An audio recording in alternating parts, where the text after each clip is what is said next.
I'm going to start by talking about conditioning. Conditioning is a learned response, so the body is doing something without the mind even having to get involved. This is important because if we have conditioning around birth and pregnancy and contractions, our body might behave in a way that we don't want it to. Let me explain a little bit about conditioning, and then I'll explain about how this is really important for labour. So imagine you're commuting to work, you drive in a car to work, and you've taken the route so many times that you don't have to think about it anymore. You arrive and you realise, I didn't think if I had to go left or right. You could think about other things. So with birth, if we've picked up stories from family, from friends, from colleagues at work, and maybe they've been ones that show birth in a challenging light, as painful, maybe even as dangerous, this all gets stored in our brain. If we've watched television, and television is all about entertainment and drama, isn't it? So again, these images, these beliefs that we start to build are all stored whether we're aware of it or not. And if they are negative, what can happen is as soon as we hear pregnancy or birth, or we feel that first contraction, or you see your partner with that first contraction, there can be tension. So we don't want that to happen. We want to have a positive response to those things instead. So all the hypnobirthing techniques, the positive affirmations, all the things that we're going to be doing are creating a positive conditioning around birth and pregnancy. Let me give you another example. You may have heard of Pavlov and his experiment with dogs. So he would bring food to the dog kennel, sort of one corner of the room, same corner every time, and every time he brought the food he would ring a bell. And within just the space of 2 weeks, if the dogs heard the bell, they would rush over for the food and start salivating, even though the food wasn't there yet, because there'd always been that connection between the food and the bell. So they'd become to associate one with the other. So if through the hypnobirthing and the positive affirmations we can keep saying again and again, birth is a natural thing, each contraction is bringing you close to your baby, we want contractions to be strong and effective so we meet our baby sooner, those kinds of things. When we practice that in a relaxed state, we start to associate birth and contractions and all the other things with relaxation. So when we first feel that real contraction or see our partner having that contraction, it's not a state of anxiety that we go into, it's a feeling of relaxation. And that really helps the labour progress.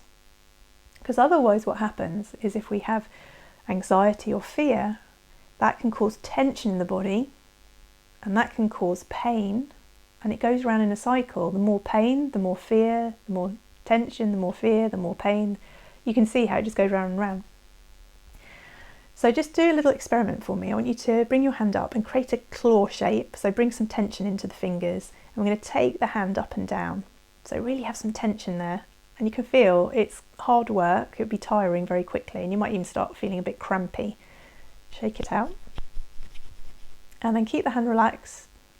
Take the hand up and down from the wrist. It's really easy. You could do this a much, much longer time. So if we can keep the body relaxed, the uterus, the womb, can do its work more easily. The uterus is a muscular organ. It works like other muscles in the body, that it needs lots of oxygen. It works better if it's relaxed rather than forcing. Let's have another example. Say it's the weekend and you're sitting on the toilet for a poo, and you can relax, take your time, you're reading a book, just waiting for things to happen. It's comfortable. Instead, imagine it's a weekday and you have to get to work. You're already late actually, and you're straining, I've got to get this poo out. You might have had this experience where actually there might be a little bit of blood, it might hurt as the poo comes out, because you're going against the body's natural processes. So that's a little analogy between going for a poo and birth, but we'll come back to this again and again. So you can see that if you're as relaxed as possible, the body can get on with the work it needs to do and not battle against itself. So a lot of the hypnobirthing, the mindfulness techniques are all about quietening the nervous system.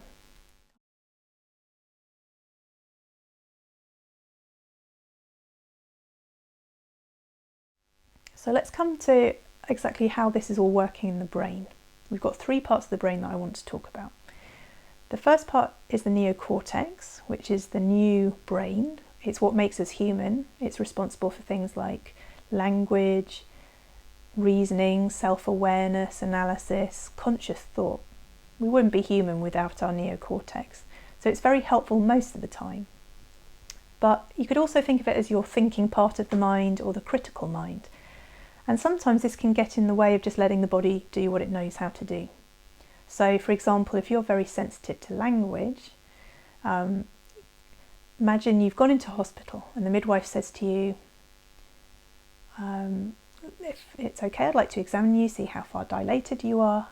Ah, you're just 3 centimetres. You think, just? Oh, I thought I was at least 6 centimetres by now. And you start feeling dispirited and it sends you down into a downward spiral.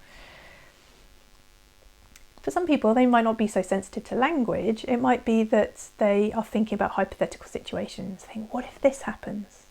What if that happens? They start catastrophizing. And all of this thinking going on can bring up a stress response and take us out of this relaxed state that we want to be in our body. So that's the neocortex, the thinking part of the mind. We also have the limbic system. So the limbic system's a bit like a filing cabinet, and that's the bit that's holding all the memories and the beliefs that I was talking about in relation to conditioning. So we're going to work with the techniques to have positive conditioning around pregnancy and birth. Otherwise, even if you're not aware of them, those negative ones under the surface will affect how your body reacts as somebody goes into labour. The third part that I want to talk about is the reptilian brain, or sometimes just known as the old brain. It's been there for a very long time as we've evolved. And this controls the instinctive responses to things like reproduction and digestion and birth. So the analogy I was giving before of having a poo, or even better, digestion. You don't sit there after breakfast thinking, right, I'm going to move the food down into my stomach and I'm going to start dissolving it, right? And now I'm going to move it into the intestines. It just happens without your conscious control. We can't actually control that. And the same happens in birth. We can't control when a contraction starts. Right, it would be very convenient now to get going, thank you very much. Or we can't think, I need to dilate 3 centimetres in the next half an hour, thank you. It's out of our control. We can set up conditions to make it more possible, but we can't actually send a signal from the brain to make it happen. All of this is controlled by the reptilian part of the brain. It's these instincts that manage the body. Just like we don't control our temperature, we don't control how much we're sweating. All of this is done and sorted out in the background. So in some ways, we need to get our thinking brain out of the way. We don't want to create a stress response that means that the body shuts down the process of birth. And I really like to think about this in terms of you can have a top-down effect on your nervous system, or you can have a bottom-up effect on your nervous system. So by top-down, I mean things like techniques of mindfulness, where you're calming the thinking mind. It could be breathing techniques where you're counting to keep the brain gently occupied rather than catastrophizing or worrying about things. But it can also be a bottom-up approach, which means that you directly affect the body through things like yoga, moving gently, or putting some music on and just swaying, or even stroking. So if you're stroking your arms, or your partner strokes your arms, or down your back, it has a soothing effect on the body, and that signal sends a signal to the brain, yeah, we're safe, it's all okay. So we can do all of this and have double the impact and keep this reactive part of ourselves quiet so we don't go into a stress response.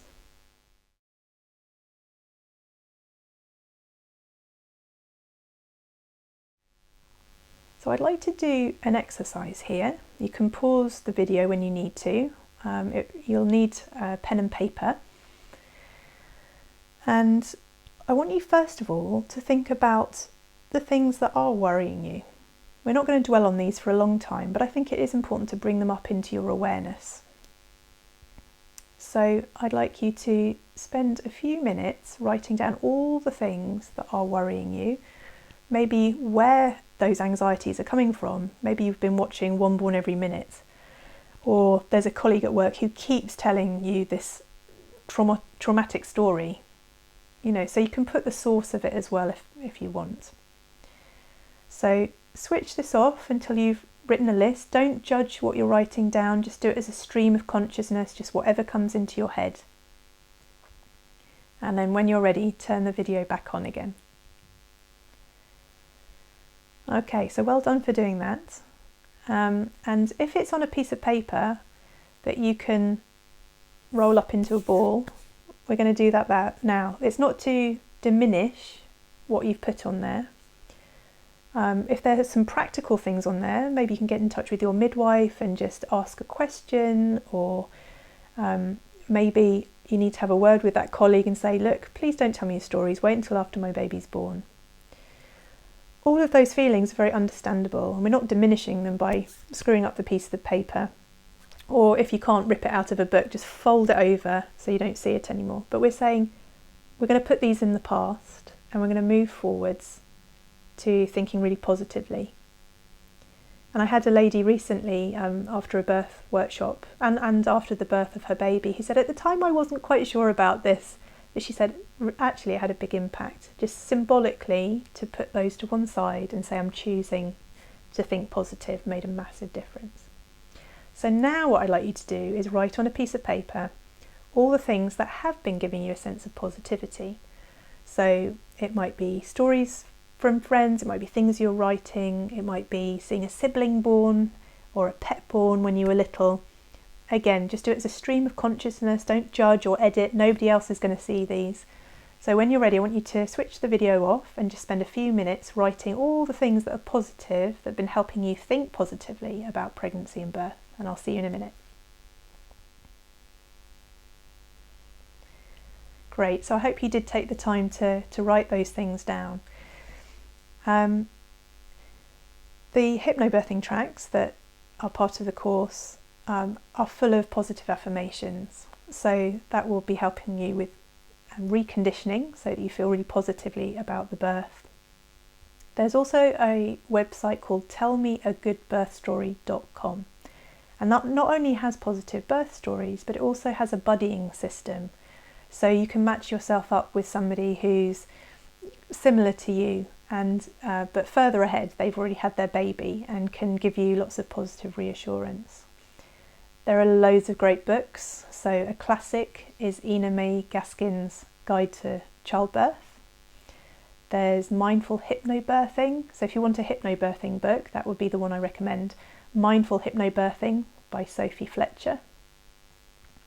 There's also one by a male midwife, written more for male birth partners. So it's called Men, Love and Birth. And it has a different take on it, a different perspective. So it's really worth a read.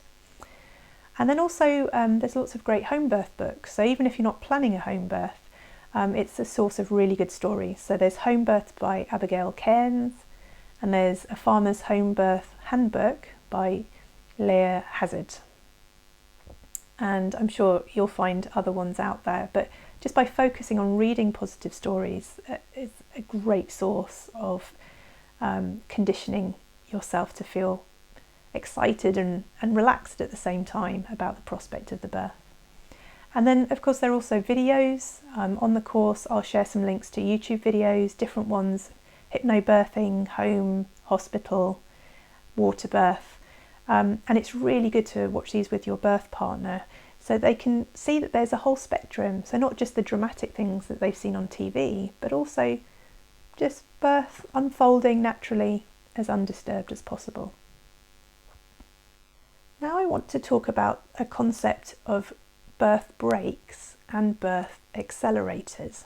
This is a concept that I borrowed from a lady called Emily Nagoski, who wrote a wonderful book called Come As You Are, which is about sex breaks and sex accelerators, but it translates really, really well. So a birth break would be anything that slows down the process of birth. It could be physical, emotional, mental, and some women are going to be more sensitive to particular breaks than others. So I gave the example before of language. If a midwife said, "Oh, you're just 3 centimetres," one woman that might affect a lot. She might feel really dispirited, feeling like she should be further ahead. Another woman, it would just flow over her and not affect her. So we're all different, and part of this is about identifying your own personal breaks ahead of time so you can prepare for them. So some examples of birth breaks are adrenaline. So a physical one is the adrenaline, the stress hormone that can move through our body. An emotional one might be feeling out of control. So that would really put a brake on things. If you're like, why is this happening? Why are they suggesting this intervention? Not feeling you've got enough information. That would be a big brake on the physiological process of birth. It might even make the contractions fade and disappear. And basically all of these birth breaks come down to a feeling of not feeling safe or feeling vulnerable. So if there are particular issues that particularly worry you, it will be good ahead of time to speak with your midwife, or even maybe the supervisor of midwives or a consultant midwife, so that you can put things in place. So for example, I had a lady last year in my class who had had 2 previous births, and she said she always felt a bit out of control. And one night I was thinking about her, and it suddenly popped into my head that maybe it was a question of modesty. She's a Muslim lady, she wears a headscarf, and so the next time I saw her I asked her about it, and she said, "Well, actually that's a really good point, I hadn't thought about it, Tessa, but she did feel sort of exposed." And so I suggested talking to the consultant midwife, and they were able to put in the birth plan something about protecting her modesty. You'd expect that that would be the case for all women, but even the birth partner can get involved and act as a physical barrier. So if the midwife's having to go in and out of the room to get things, he or she could position between the labouring woman and the door and just create a physical barrier so that she feels protected and safe. Yeah, so there are lots of things that can be done. Birth accelerators is about things that speed up the process of birth, that make you feel relaxed and calm and able to let your body get on with it. And again, these can be physical, emotional, mental. And I think it's important to realise that accelerators can be more or less sensitive than brakes. A particular woman might have really sensitive brakes and a number of brakes, things that are bothering her, and not so many things that will help speed up the process of labour. So they're not created equally. So some example of accelerators in terms of physical might be oxytocin, which helps create the contractions, and we'll talk more about oxytocin in a moment. It could be feeling well informed or having a consistent caregiver. So in the past, you might know your midwife, she's in the village, you've met her even before you were pregnant, and then you see her through the pregnancy and she's there for the birth. So she already knows you, she knows what's worrying you, she knows the kind of things that help you laugh. Nowadays, unfortunately, most of the time you'll have a different midwife in pregnancy as you do for the actual labour. You might have a different midwife through pregnancy and see 3 or 5 different midwives, so it's harder for them to know what's bothering you. So instead, the consistent face tends to be the birth partner, and we'll go into much more detail later about how the birth partner can support you.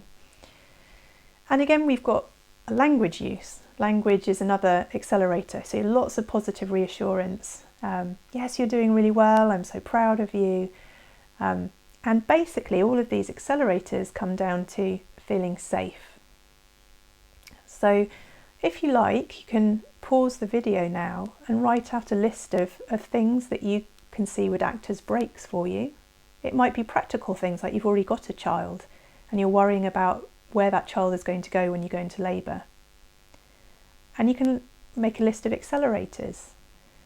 Maybe you really love baths, that just helps you relax, and so you can think about how you would use the bath during the first stage of labour while you're still at home. Probably not lying on your back, you can lie on a side to make it comfortable during contractions. So make 2 lists and see what you can do about minimising the breaks. Are there practical steps you can take? And what are the accelerators? Do you need to get some things in, like essential oils?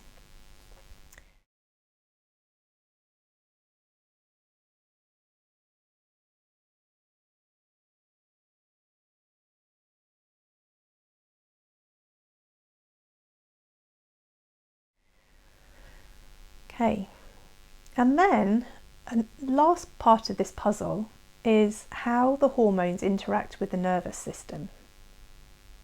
So you may have heard of the sympathetic nervous system and the parasympathetic nervous system.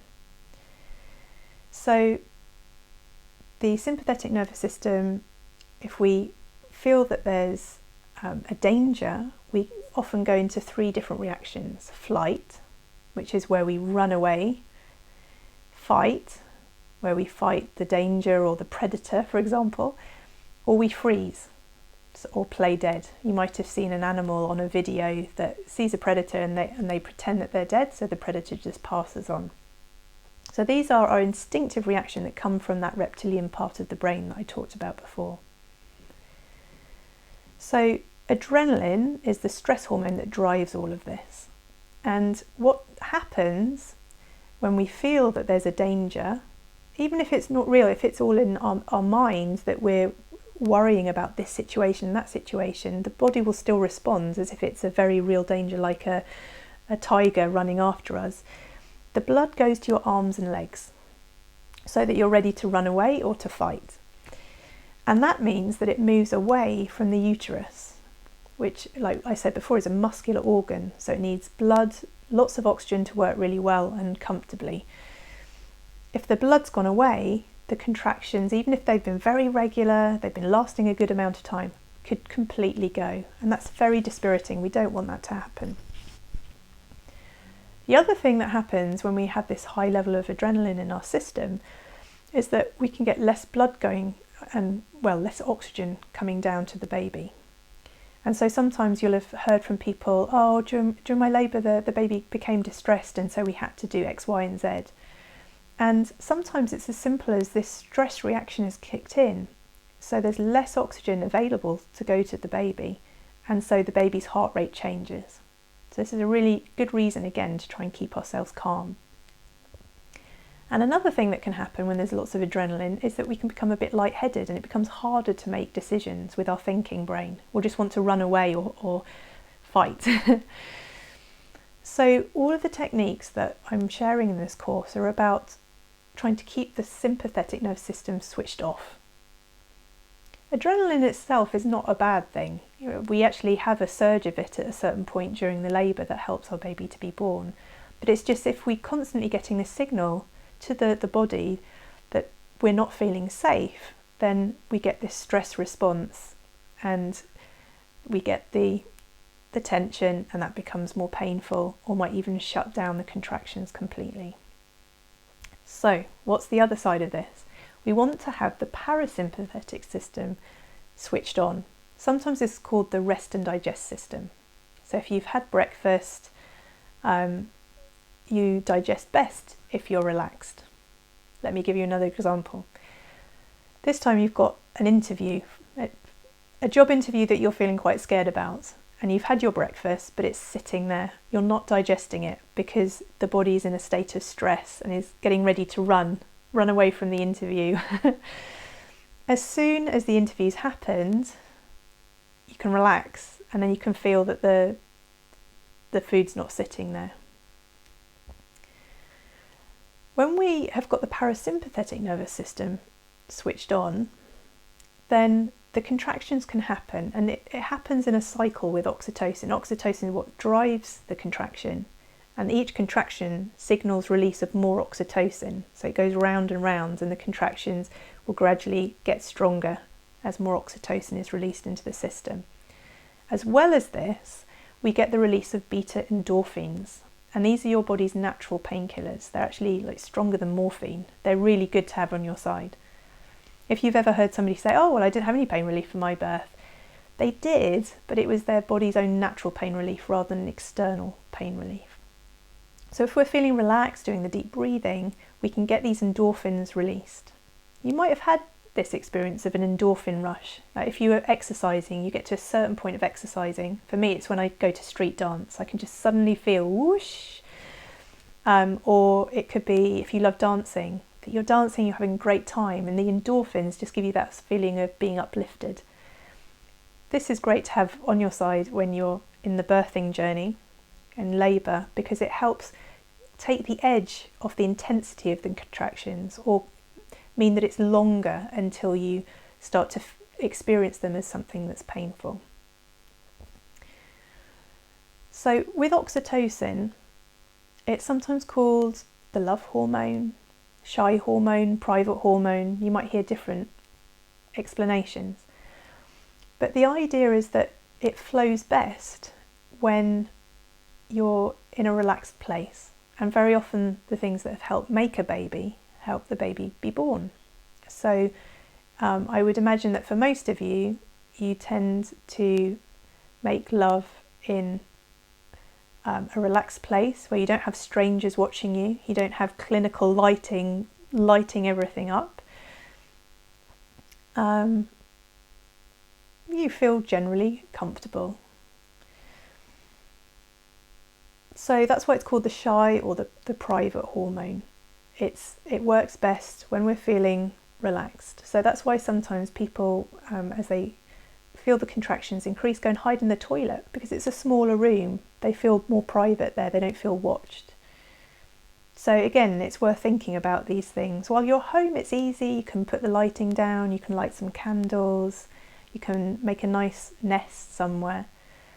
And you can take some of these things into hospital with you, whether it's the midwife-led unit or the delivery suite. You can take fairy lights, you can take LED candles, you can simply have a shawl that you put over your face to take some of the glare away. So there's lots of things that you can do to make the right hormones move through the body.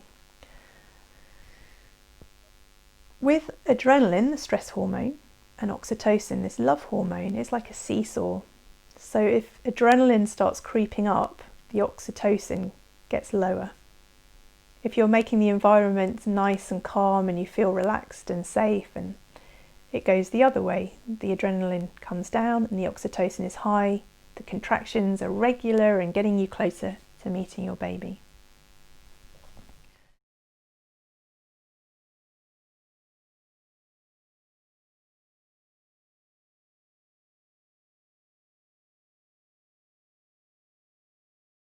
Let's do some practical exercises to help this calming and soothing of the nervous system. So have a little bit of a wiggle and a stretch.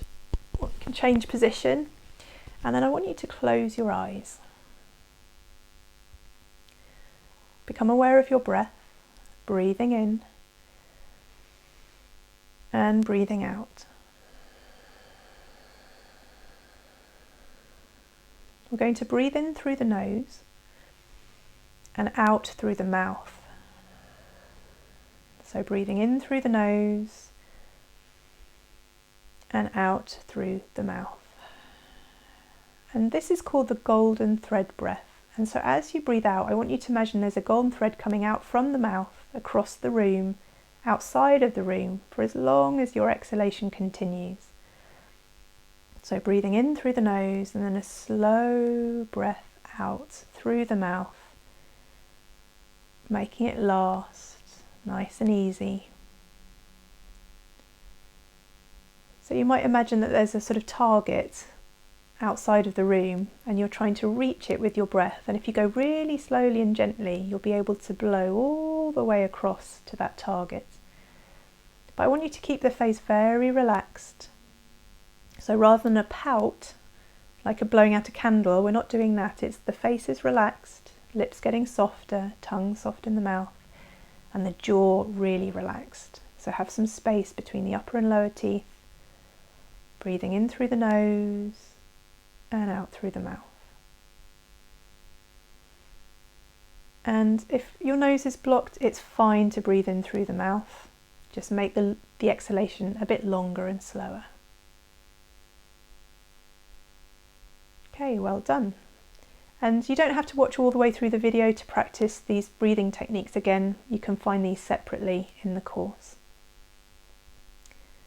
All right, so let's try another one. So when you're ready, closing your eyes. And we're going to count this time on the exhalation. So let's breathe in. And as you breathe out, thinking 5, 4, 3, 2, 1, relax. And it's really good to get your birth partner to practice this with you because they might need it as well. They might have the adrenaline increasing.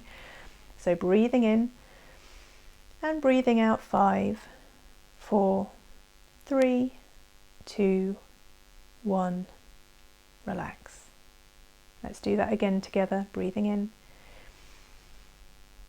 and out 5, 4, 3, 2, 1, relax. And now we're going to go down through the body as we're counting. So let's breathe in. As you breathe out, relaxing the head, 5, relaxing the shoulders, 4, relaxing the torso, 3, relaxing the legs, 2, relaxing the feet, 1, and let go. So coming down through the body. Let's do it again, breathing in, relaxing the head, 5, shoulders, 4, torso, 3, legs, 2, and feet, 1, and let go. And if you like, you can put a colour with this. You might think of a calming blue colour washing down through the body, or a tingling, whatever helps you make this feel more real to you. So let's do it one more time, breathing in, 5, 4, 3, 2, 1, and let go. Great. So you can do this at any point. It might be while you're still at home, it might be between contractions, it might help during a contraction. There's no right or wrong. You can use it whenever it helps. It's particularly good, any kind of counting technique is particularly good for refocusing. So again, that pesky midwife who said just 3 centimetres, if that knocked you out of your concentration and your focus, you could do a counting technique, so you're helping to relax and come back into focusing on every breath. Okay, let's do one more technique, and then that will be the end of this particular video. So we're going to do a hypnotic deepener. With anything hypnotic, you're in control. You can only relax as much as you want to. And this works really well if your birth partner is talking you through it, because you know that they're right there with you. So I'm going to turn sideways a little bit. So you might be able to see my chest rising and falling, or you can look at my mouth and the breath coming in and out that way. And what we're going to do is count down. Every time I breathe out, we're counting 1 down. So I'm going to start at 10, next exhalation 9, next exhalation 8, next exhalation 7, and so on all the way through. And anything where we're counting down towards 0 has this very relaxing effect for the brain. I'm also going to put in a few sentences like, oh, you're relaxing more and more, but the counting is enough. If you want to practice with your partner, you could start just with the counting. It's fine if you have a giggle. That helps the right hormones flow. And as you get more confident, you can put some of the sentences in like, you're relaxing, you're drifting, whatever comes to mind. So after we've gone through this, if you're watching this with your partner, have a go and have a practice. And remember, things do get easier with practice. So if it doesn't work the first time, don't worry. So breathing in, breathing out, 10. Breathing in again, 9.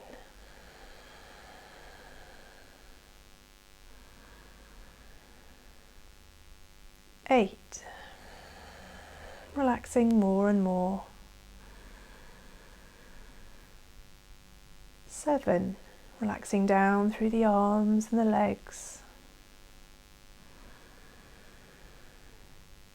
6. Relaxing all the way to the hands and the feet.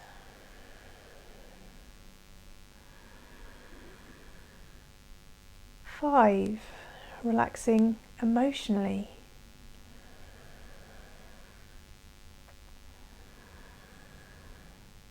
4. Drifting more and more.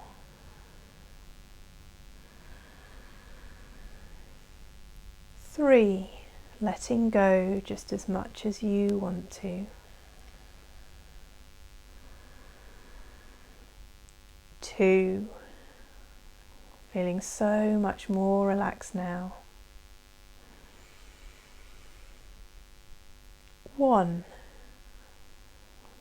Feeling calmer and calmer. 0. Feeling so calm. And then opening your eyes. How was that? What you might have noticed with me is that my breath was actually slowing down. It was becoming longer and deeper. And so the person that's counting is having to watch really carefully for the person's exhalation so that they match and slow down as well. And then that gives this really amazing relaxation effect. So as I say, have a practice. Doesn't matter if it doesn't work 100% the first time, but it's one of the most powerful ways of really feeling that somebody's there with you. So you can have a go at delivering it to each other so that you both get to experience the effect of it. When I've done it in class, sometimes people are particularly susceptible, and as the counting goes on, they start folding over. They're just so relaxed, they're almost asleep. So like anything, the more you practice, the easier it gets into that frame of mind.